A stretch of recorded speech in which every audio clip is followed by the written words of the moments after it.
রব্বুল আলামিন, যিনি আমার আপনার স্রষ্টা, যিনি আমাকে আপনাকে সৃষ্টি করেছেন, তিনি তো এক, তিনি অদ্বিতীয়। আল্লাহ এক, অদ্বিতীয় এবং কারো মুখাপেক্ষী নয়। তার কোনো সন্তান নেই, তিনাকেও জন্ম দেওয়া হয়নি। এটা শুধু আমাদের ধর্মীয় গ্রন্থের কথা। আপনি যদি হিন্দু ধর্মের মধ্যে দেখেন, তবু একই কথা বলা আছে, একং ব্রহ্ম দ্বিতীয়ং নাস্তি নেহনা নাস্তি কিঞ্চ। কঠ উপনিষদে 1:2-11 রয়েছে। ঠিক তেমনি ভাবে আল্লাহ রব্বুল আলামিন একজন যদি হন, স্রষ্টা যদি একজন হন, তাহলে তার দেওয়া জীবন বিধান কয়টা হওয়া দরকার? নিশ্চয়ই একটা হওয়া দরকার।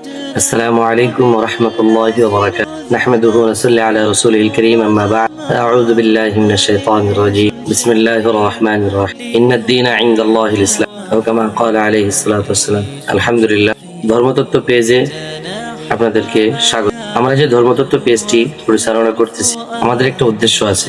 আমাদের যে উদ্দেশ্য, সে উদ্দেশ্যটি হলো দুনিয়াতে সমসাময়িক সময়ে, বর্তমান সময়ে অনেকগুলো ধর্মের প্রচলন রয়েছে। আমরা যদি সেগুলোকে গণনা করতে যাই, প্রায় 4000-এর উপরে, প্রায় 4500 মতো ধর্ম বর্তমান দুনিয়াতে অবস্থিত।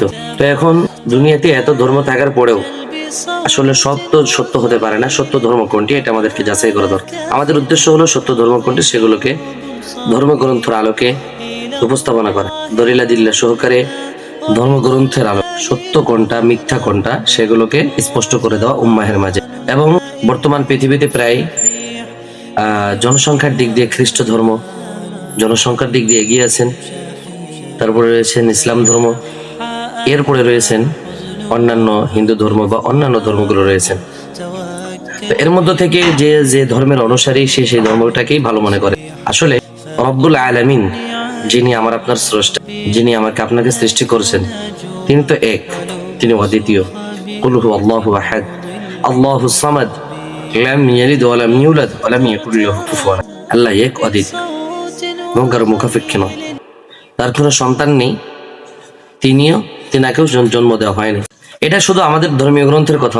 আপনি যদি হিন্দু ধর্মের মধ্যে দেখেন, তবু একই কথা বলা আছে, একং ব্রহ্ম দ্বিতীয়ং নাস্তি নেহনা নাস্তি কিঞ্চ। কঠ উপনিষদে 1:2-11 রয়েছে। ঠিক তেমনি ভাবে আল্লাহ রব্বুল আলামিন একজন যদি হন, স্রষ্টা যদি একজন হন, তাহলে তার দেওয়া জীবন বিধান কয়টা হওয়া দরকার? নিশ্চয়ই একটা হওয়া দরকার। কিন্তু আমাদের সবচেয়ে বড় সমস্যা যেটা, বর্তমান সমসাময়িকের মধ্যেও আমরা প্রায় 4500 ধর্ম আমরা দেখতে পাই। তো এখানে আমাদের স্পষ্ট হওয়া দরকার কোনটা